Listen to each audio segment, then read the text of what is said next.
मित्रों नमस्कार। मैं बाल मुकुंद और आप देख रहे हैं अपना यूट्यूब चैनल संस्कृत आस्था। और चल रहा है हम लोग का माहेश्वर सूत्र। माहेश्वर सूत्र में हमने 14 माहेश्वर सूत्र को पढ़ लिया है। ये 14 माहेश्वर सूत्र संभवतः आपने याद कर लिया होगा। नहीं याद किया है, इसके पहले के भागों को नहीं देखा है तो उसको आप जरूर देख लीजिएगा। 14 माहेश्वर सूत्र जो हमने पढ़े हैं उसमें है आयु, और फिर दूसरा ऋक, तीसरा है आपका एवं, चौथा है आयोच, पांचवा है हैवरट, छठवां है लड़, सातवां है यामा अंगा रानामा, फिर आपका आठवां है झाभा इया, फिर नौवां है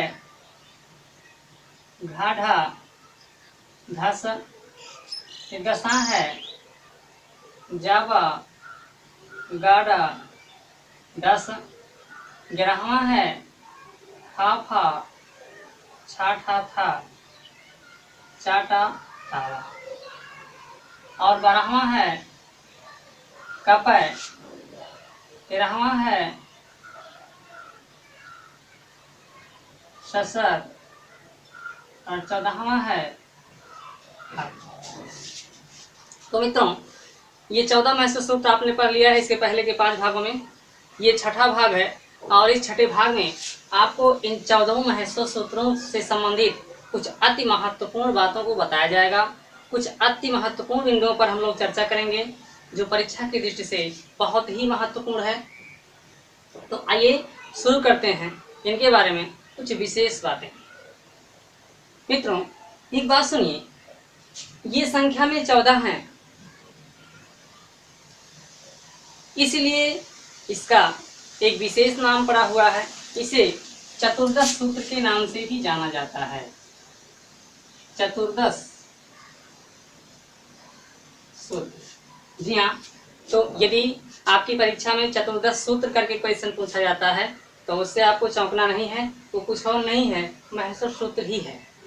क्योंकि माहेश्वर सूत्र की संख्या 14 है, इसलिए इनको चतुर्दश सूत्र के नाम से भी जाना जाता है। चतुर्दश मीन्स होता है 14 और सूत्र मीन्स, तो इसका एक विशेष नाम हो गया। दूसरा नाम, इसी 14 माहेश्वर सूत्र से प्रत्याहार बनाए जाते हैं। जी हाँ, इन्हीं 14 माहेश्वर सूत्रों से प्रत्याहार बनाए जाते हैं जो आगे चल के हम आपको भी पढ़ाएंगे। फिलहाल इतना जान लीजिए कि इन्हीं 14 माहेश्वर सूत्रों से ही आपके 42 प्रत्याहार बनाए जाते हैं, इसलिए इसका एक और नाम है, इसे प्रत्याहार सूत्र के नाम से भी जाना जाता है।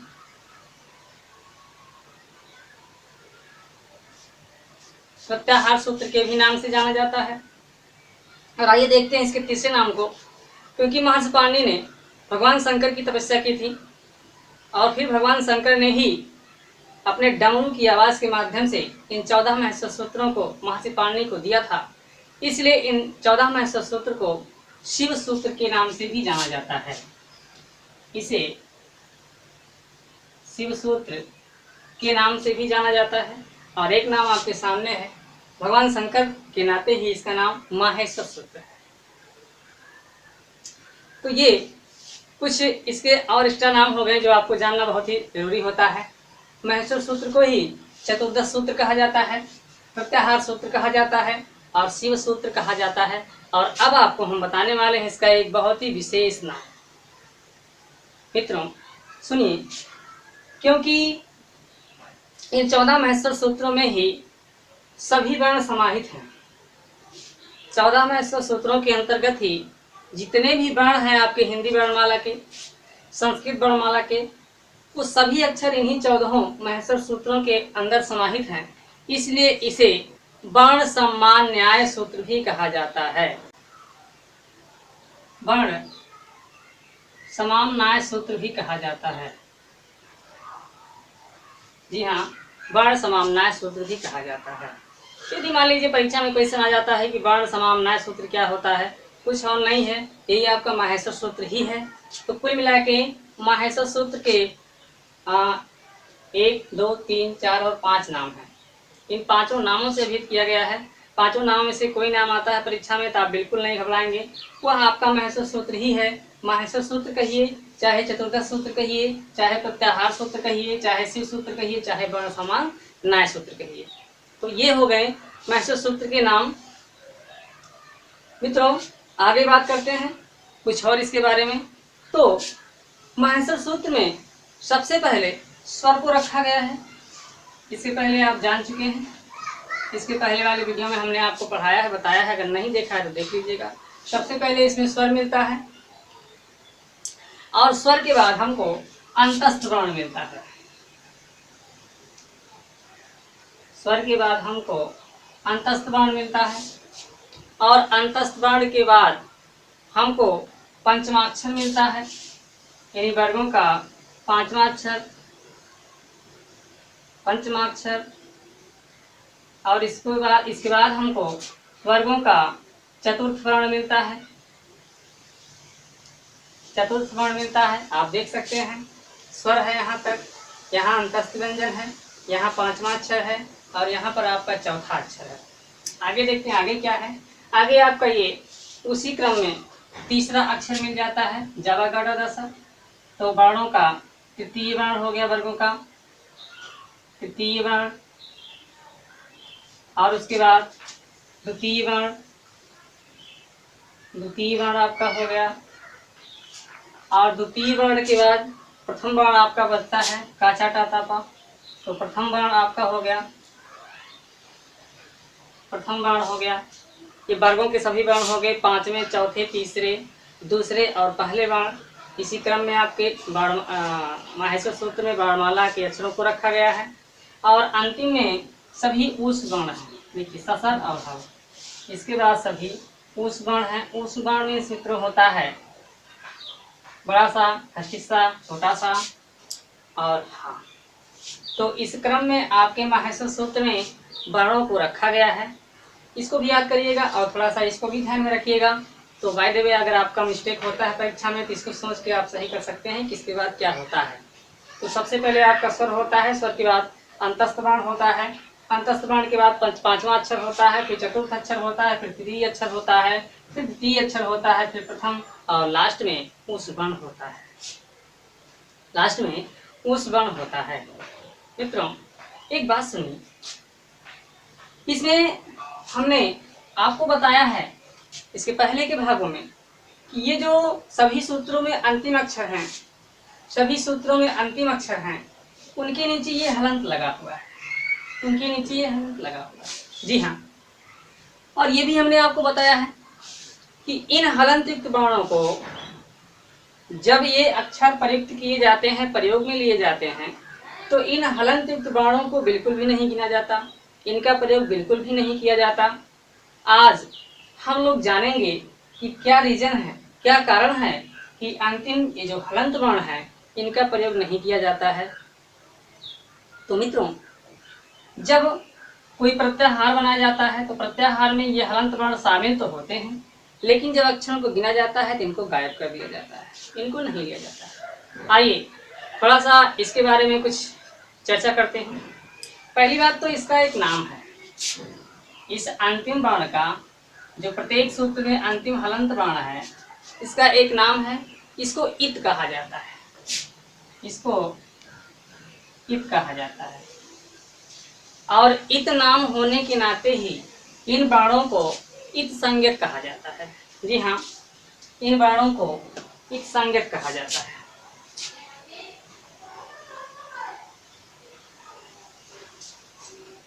इत संज्ञक कहा जाता है। तो ये वर्ण इत कहलाते हैं, ये प्रत्येक अंतिम वर्ण हलंत वाले इत कहलाते हैं। इनका नाम इत है। इनका नाम इत होने के नाते ही इन वर्णों को इत संज्ञक वर्ण कहा जाता है, इत संज्ञक वर्ण कहा जाता है, इत संज्ञक वर्ण कहा जाता है। अच्छा, अब ये जानते हैं कि इनका नाम इत है, इनको इत संज्ञक वर्ण कहा जाता है, लेकिन रीजन क्या है कि इनको लिया नहीं जाता है, इनका प्रयोग नहीं किया जाता है। आइए इसके बारे में जानते हैं। तो मित्रों, हमारे व्याकरण शास्त्र के तीन आदि आचार्य हैं। तीनों के नाम हैं, एक तो आपके आचार्य पाणिनि हैं, आचार्य पाणिनि हैं, दूसरे आपके पतंजलि हैं,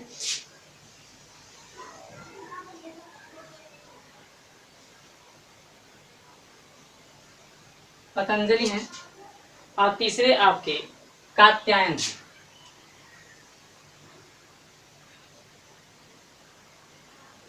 आचार्य कात्यायन है, कात्यायन है। देखिए ये तीनों आदि आचार्य हैं और तीनों का आपस में बहुत ही बढ़िया कनेक्शन है, बहुत ही बढ़िया आपस में तीनों आचार्य संबंधित हैं। क्या कनेक्शन है, क्या संबंध है तीनों के बीच में, उसके लिए हम आगे चल के वीडियो बनाएंगे। अभी केवल इतना जानिए, बहुत ध्यान से सुनिए, इन तीनों आदि आचार्यों ने जो भी कोई उपदेश दिया, जो भी किसी अध्याय का पाठ किया,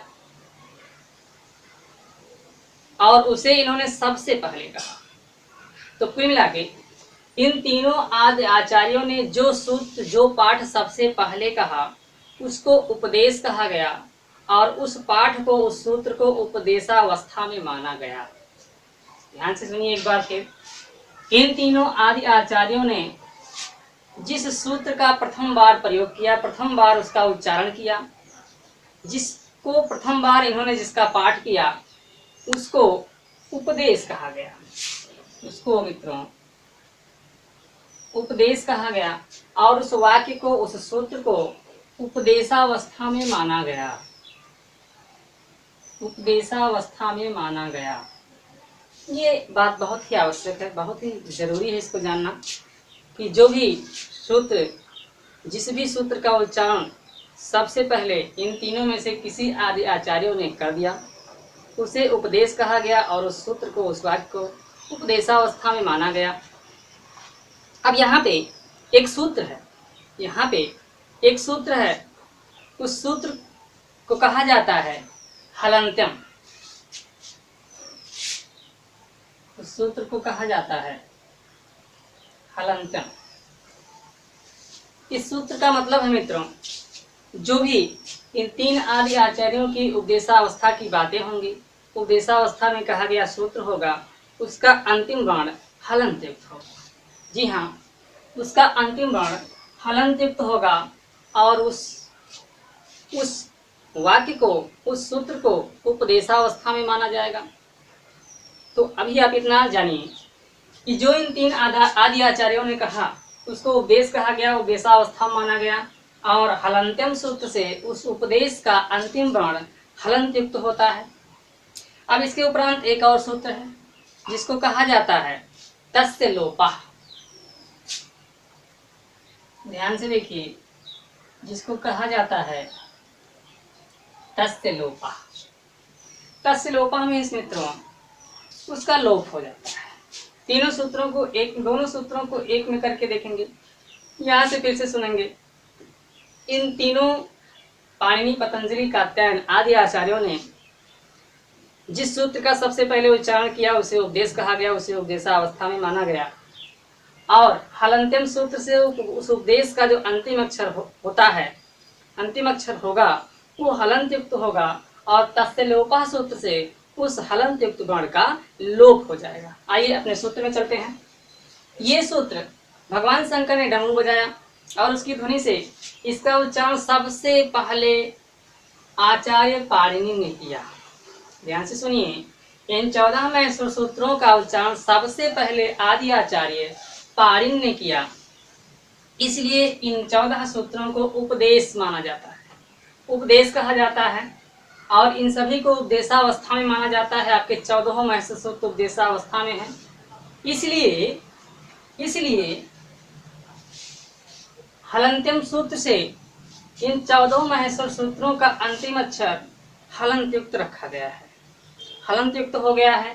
और तस्य लोपः सूत्र से जब इनका प्रयोग किया जाता है, तो इनके अंतिम अक्षरों को का लोप कर दिया जाता है, इनको नहीं लिया जाता है, इनको नहीं गिना जाता है। यही कारण है, जी हाँ मित्रों, यही कारण है कि 14 महसूर सूत्रों में से किसी सूत्र का जब प्रयोग किया जाता है किसी प्रत्याहार में, तो गिनती करते समय, अक्षरों को काउंट करते समय इन प्रत्याहार युक्त अक्षरों को नहीं गिना जाता है, नहीं लिया जाता है, इनका लोप कर दिया जाता है। इसके पीछे दो सूत्र हैं, हलन्त्यम और तस्य लोपः। उपदेशावस्था में जो सूत्र होता है, हलन्त्यम सूत्र से उसका अंतिम वर्ण हलंत युक्त होता है और तस्य लोपः सूत्र से उस हलंत युक्त वर्ण का लोप हो जाता है। तो ये कुछ खास बातें थी। इसमें एक छोटा सा प्रत्याहार हम बना के दिखा रहे हैं, उसको भी देख लीजिए। प्रत्याहार कैसे बनाए जाते हैं, कैसे उस प्रत्याहार के अंतर्गत कितने अक्षर होते हैं, उसको हम अगले वीडियो में बताएंगे। अभी इस वीडियो में आप एक छोटा सा प्रत्याहार देख लीजिए, कैसे उसमें हलंत युक्त वर्णों को नहीं लिया जाता है। तो ये देखते हैं, एक छोटा सा सूत्र लेते हैं, एक छोटा सा प्रत्याहार लेते हैं, अच। ध्यान से देखिए, अच। आपसे पूछ लिया जाए अच में कितने अक्षर होते हैं, तो देखिए जो रूल है, जो तरीका है, इस अक्षर से इस अक्षर तक के सभी अक्षरों को लिखते हैं। तो इस अक्षर से और जो ये चा है, इस अक्षर तक सभी अक्षरों को हम लिखेंगे। तो देखिए आपका आई उड़ है, आई उड़ है, फिर रिलरिक है, फिर योम है, फिर आया है। देखिए यहाँ चा है, यहाँ आ है, दोनों अक्षर आपको। अब इसमें जब हमको ढूंढना होगा अच के अंतर्गत कितने अक्षर हैं, तो इन हलंत युक्त वर्णों को नहीं लिया जाएगा, अर्थात इसको हमें इसका लोप करना होगा, इसको गायब करना होगा। तो लीजिए हमने इसको गायब। देखिए मित्रों, ये गायब हो रहा है इसी के नाते, क्योंकि इसको पाणिनि ने सबसे पहले कहा, हलंतम सूत्र से इसके अंतिम वर्ण में हलंत लगा, और तस्य लोपः सूत्र से अब इसका लोप हो रहा है। तो हमने इन सभी हलंत युक्त उपदेशावस्था के हलंत युक्त वर्णों को गायब कर दिया, इनका लोप कर दिया।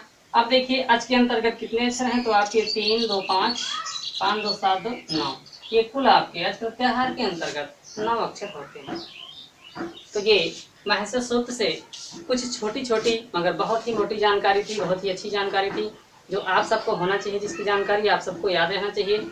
इसको जरूर देखिएगा, और इसको ना समझ में आए तो वीडियो को दोबारा देखिएगा, कई बार देखिएगा तो आपकी समझ में आ जाएगा। चैनल पे नए हैं तो चैनल को सब्सक्राइब कर लीजिएगा, ताकि ऐसे हम वीडियो रोज अपलोड कर रहे हैं और जब ही हम अपलोड करें तभी आपके पास ये वीडियो पहुंच जाए। इसलिए ज़रूरी है आप चैनल को सब्सक्राइब कर लीजिए, बेल आइकन प्रेस कर लीजिए। तो ये हो गया आपका 14 महसूर सूत्र और 14 महसूर सूत्रों से जुड़ी हुई कुछ महत्वपूर्ण जानकारी। अंतिम में एक बात और आपको बताते हैं, एक सूचना और है इसके लिए बहुत बढ़िया। ये जो अंतिम वर्ण है, इसको सुनिए, ध्यान से सुनिए।